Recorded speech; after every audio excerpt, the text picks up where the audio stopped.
여러분 참 반갑습니다. 오늘 또 여러분 가정과 직장과 사업장에서 애쓰고 수고하셨습니다. 오늘 이 밤에 함께 예배드린 여러분들에게 하나님의 위로와 평강이 함께하기를 예수님의 이름으로 축원합니다. 오늘 우리가 신앙생활을 하면서 쉽게 범하는 죄가 있습니다. 사람을 판단하고 정죄하고 비방하는 것입니다. 교회 공동체가 판단을 많이 하게 되면, 정죄를 많이 하게 되면 갈등할 수밖에 없습니다. 그런데 오늘 하나님의 말씀을 보게 되면 하나님은 분명히 이렇게 말씀합니다. 1절입니다. 남을 판단하는 사람아, 물론 누구든지 내가 핑계치 못할 것은 남을 판단하는 것으로 내가 너를 정죄함이니 판단하는 내가 같은 일을 행함이니라. 우리는 판단과 분별이라고 하는 말을 구분해야 될 것입니다. 분별한다라고 하는 것은 옳고 그른 것을 아는 것입니다. 우리 신앙인들에게 분별함은 지혜에서 나오게 됩니다. 오늘날 이단들이 득세하고 있지 않습니까? 신천지 이만희, 또 장길자, 요즘 피디스톱에 나온 박명호, 또 여호와 증인들, 이런 이단들이 등장하여서 많은 신앙인들이 유혹에 넘어가기도 합니다. 성경은 분명히 말씀합니다. 하나님은 영이시니 예배하는 자가 신령과 진정으로 예배할지니라. 요한복음 4장 24절입니다. 그런데 이단들은 교주가 등장하여서 본인들이 하나님이라고 말을 합니다. 심지어 예수님이라고 말하는 사람들도 있습니다. 우린 분별해야 됩니다. 진리가 아닌 것과 진리를 분별해야 됩니다. 그런데 판단한다라고 하는 것은 비판한다, 또 정죄한다, 이런 부정적인 의미를 담고 있습니다. 오늘 1절에 보게 되면 우리가 판단을 하게 되면 내가 같은 일을 행함이니라. 우리 또한 하나님 앞에 죄를 짓고 있다라고 하는 거죠. 쉽게 보면 이렇게 볼 수 있을 거예요. 이 땅에 있는 모든 사람들은 하나님 앞에 시험을 치르는 학생들입니다. 오직 하나님만이 시험의 감독자가 되시고 선생님이 되어 주십니다. 그런데 우리가 남을 판단하고 정죄한다라고 하는 것은 학생이 선생님이 되어서 또 다른 학생을 가르치려고 하거나 아니면 정죄한다라고 하는 거죠. 똑같은 학생인데 지금 우리 하나님 앞에 시험을 치루어야 되는데 옆에 시험 치르는 다른 사람을 향하여서 이러쿵저러쿵 말하는 것은 우리의 역할이 아닙니다. 다시 말하면 시험지를 채점하는 것은 하나님께서 시험을 채점할 수 있고 점수 매기는 것은 하나님이 할 수 있습니다. A학생 80점, B학생 50점, C학생 95점, 이 모든 점수 매기는 것을 하나님이 할 수가 있는데 사람들이 옆에 사람을 평가하면서 점수를 매기는 것은 월권 행위라고 하는 겁니다. 또한 이 행위가 왜 위험하냐면 5절에 보게 되면 하나님의 의로우신 판단이 나타나는 그날에 이 말 진노를 내게 쌓는도다. 우리가 판단할 수 있잖아요. 정죄할 수 있는데 이 모든 행위가 하나님의 심판 때에 우리에게 가중 처벌될 수 있다라고 하는 겁니다. 여러분 이거 아세요? 심판 때에는 긍휼 없는 심판이 주어지게 됩니다. 우리가 일상생활 속에서 옆에 사람을 향하여 비판하고 정죄했던 것에 대하여 하나님의 심판 때에는 진노가 가중처벌된다라고 말입니다. 그러기에 사도 바울은 고린도전서 4장에서도 나 자신을 판단하지 않는다고 말하고 있습니다. 여러분은 어떠세요? 여러분 자신을 판단하는 거 여러분의 몫이 아닙니다. 심판자이신 하나님의 몫이 됩니다. 왜냐하면 우리는 완전한 자가 아니기 때문에 그렇습니다. 가이드 포스트에 이런 이야기가 나옵니다. 어떤 여인이 말입니다. 아파트에서 커피를 마시고 있는데 길 건너에 있는 아파트가 보입니다. 그 창문을 통해서 한 여인이 책을 읽고 또 뜨개질하는 그 모습을 보게 되었습니다. 커피를 마시면서 그 여인을 감상하는데 참 보기 좋았습니다. 그런데 몇 주가 지나게 되니까 아니 그 여인의 그 모습이 뿌연하게 보이는 것이었습니다. 희미하게 보이기 시작합니다. 그래서 이 여인이 마음을 먹습니다. 아니 책 보는 건 좋은데 뜨개질은 좋은데 자기 창문 좀 깨끗이 청소하지. 창문 청소하지 않고 저렇게 한가하게 책만 보냐? 이런 마음을 먹었습니다. 이 여인이 말입니다. 자기 집을 대청소하기 시작합니다. 그리고 자기 집 창문을 닦았습니다. 또 올라온 것은 길 건너 있는 아파트의 그 여인의 모습이 뚜렷하게 보이는 것이었습니다. 창문이 더러운 것은 건너편 아파트의 여인의 집이 아니라 자기 집이었던 것입니다. 문제는 나한테 있는데 우리는 다른 사람을 비판하고 정죄할 때가 많이 있지 않습니까? 하나님은 저와 여러분에게 이것을 판단할 것을 위임하지 않았습니다. 우리의 생각과 우리의 판단은 온전하지 않기 때문에 그렇습니다. 사도행전 9장에 보게 되면 아나니아라고 하는 선지자가 나옵니다. 그가 기도하고 있었습니다. 하나님이 아나니아에게 찾아옵니다. 아나니아야, 직가라고 하는 거리에 가서 사울이라는 사람을 찾아라. 저가 지금 기도하고 있다. 하나님, 그런데 제가 사울이라는 사람에 대한 소문을 듣사온즉 예루살렘에 있는 수많은 형제들에게 해를 끼친 사람이고 다메섹에 가는 것도 우리 신앙인들을 잡아가려고 한다고 합니다. 그때 예수님이 말씀합니다. 아니야. 사울은 내가 나를 위하여 이방인들과 이스라엘 사람들과 귀족들에게 복음을 전파하기 위하여 세운 나의 종이다. 그가 얼마나 핍박을 받아야 되는지 내가 그에게 알려주었단다. 아나니아는 풍문에 의하여서 사울을 평가하고 있었습니다.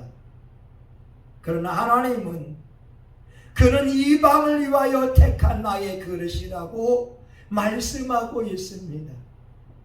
우리가 우리의 생각으로 옆에 사람을 보게 되면 엄청난 실수를 할 수가 있습니다. 그런데 하나님의 눈으로 옆 사람을 바라볼 때 우리는 절대 실수하지 않습니다.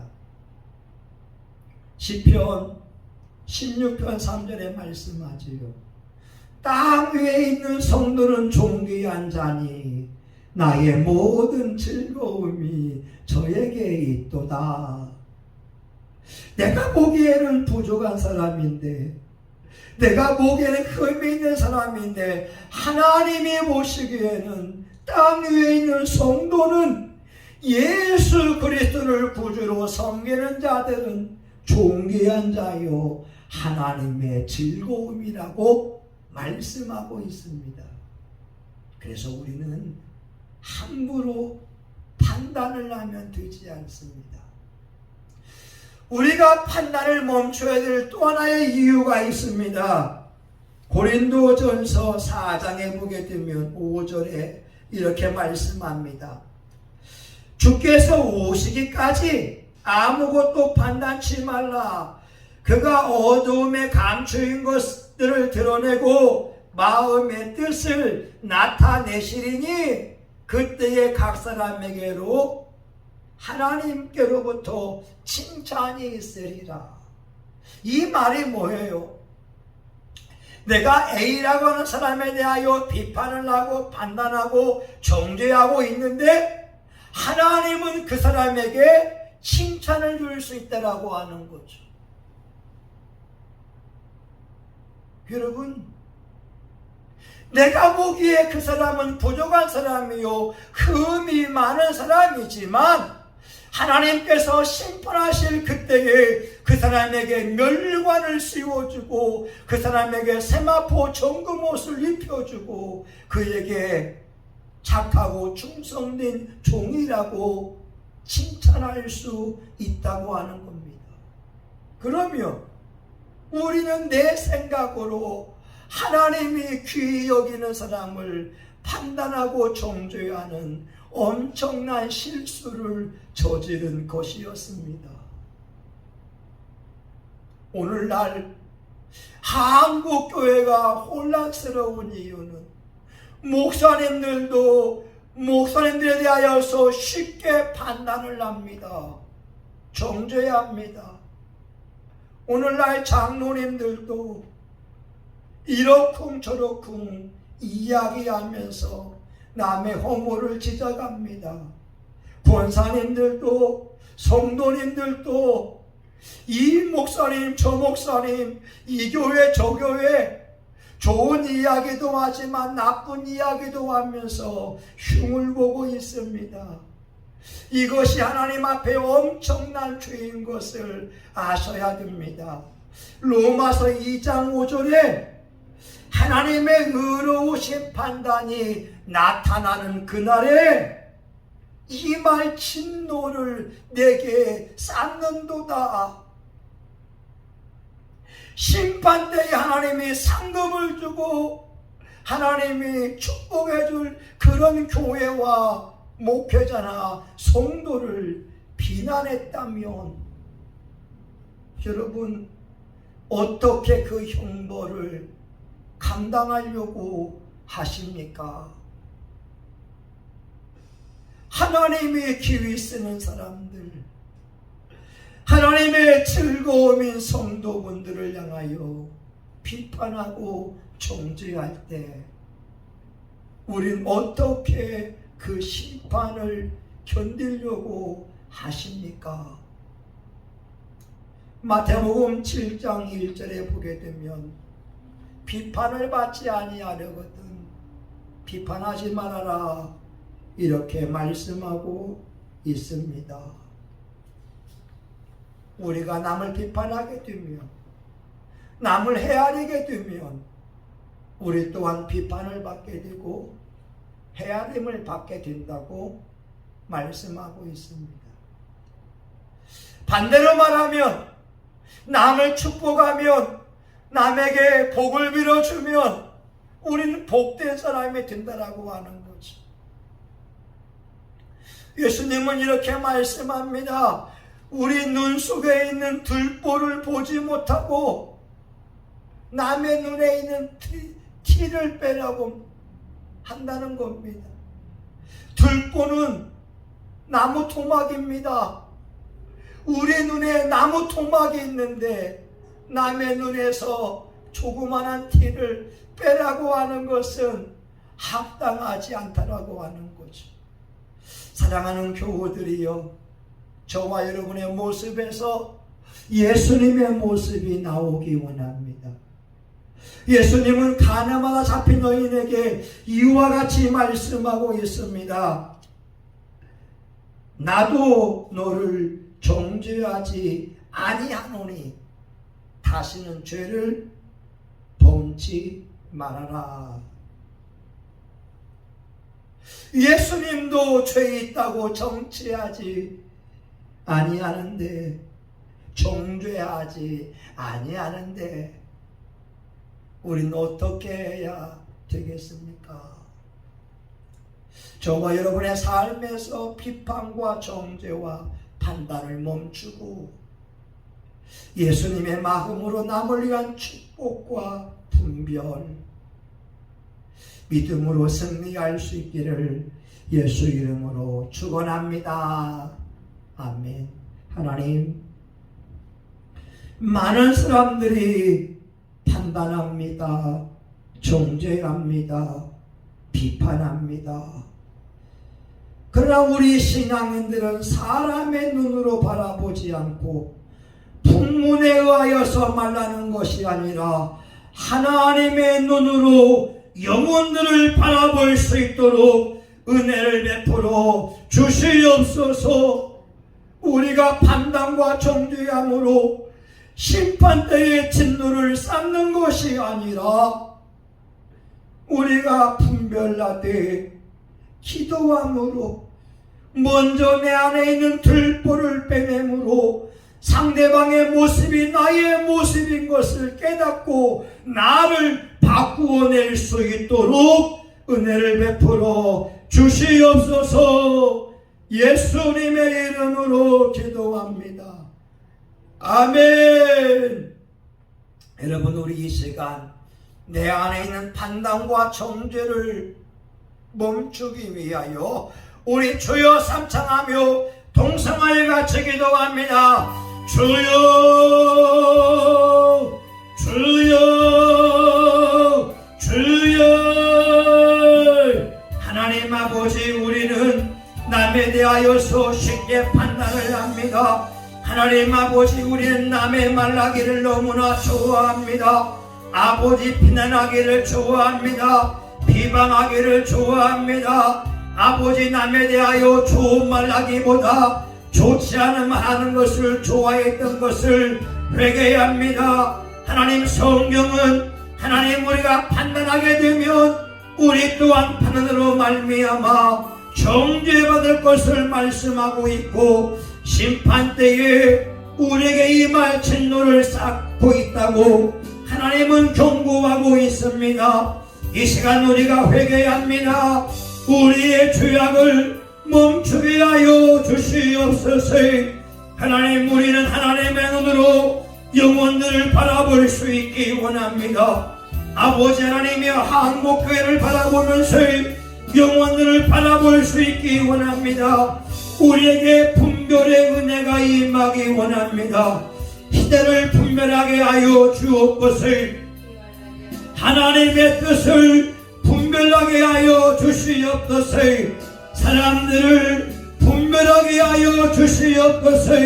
진리와 비진리를 분별하게 하여 주시옵소서. 우리의 삶 속에 하나님의 은혜만 넘치기를 간절히 원합니다.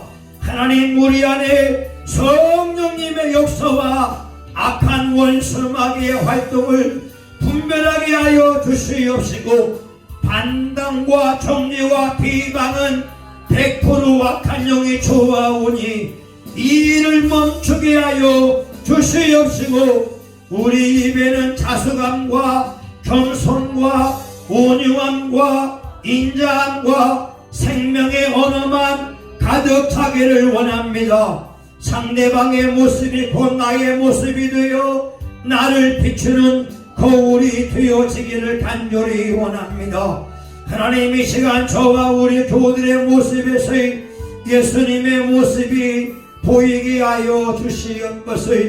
예수님은 가늠하다가 잡힌 여인에게 나도 너를 정죄하지 아니하노니 다시는 죄를 범하지 말아라 훈계하고 있사오니 주여 우리에게 예수님의 마음을 원합니다.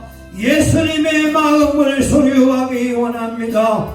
예수님의 마음을 원합니다. 성령님의 역사를 원합니다. 우리의 속사람이 날로 날로 새로워지게 하여 주시옵시고 판단과 정죄와 비방의 악한 영은 나사렛 예수의 이름으로 떠나갈지어다. 떠나갈지어다. 떠나갈지어다. 하나님, 우리 속에는 생명의 언어만을 부사할 수 있게 하여 주시고 우리 성신교회와 교우들이 지나가는 곳마다 하나님의 영광의 빛이, 구원의 빛이, 생명의 빛이, 진노의 빛이, 은혜의 빛이 비추게 하여 주시옵소서.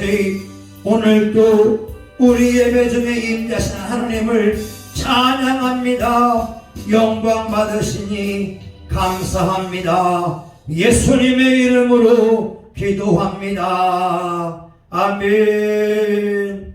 이제는 교회의 머리가 되시는 예수 그리스도의 은혜와 하나님 아버지 크신 사랑과 성령님의 감동 감화 위로 축복하심이 예수님의 마음처럼 겸손과 온유하며 남을 정죄하지 않고 비판하지 않기 원하는 사랑하는 교우들 머리 위에 성신교회와 한국교회 지역사회 위에 이제로부터 영원히 함께하기를 간절히 축원하옵나이다.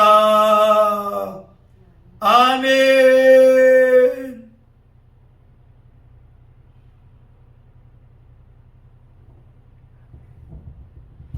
하나님 감사합니다.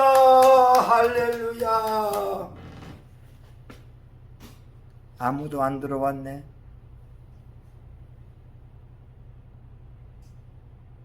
아무도 안 들어왔어.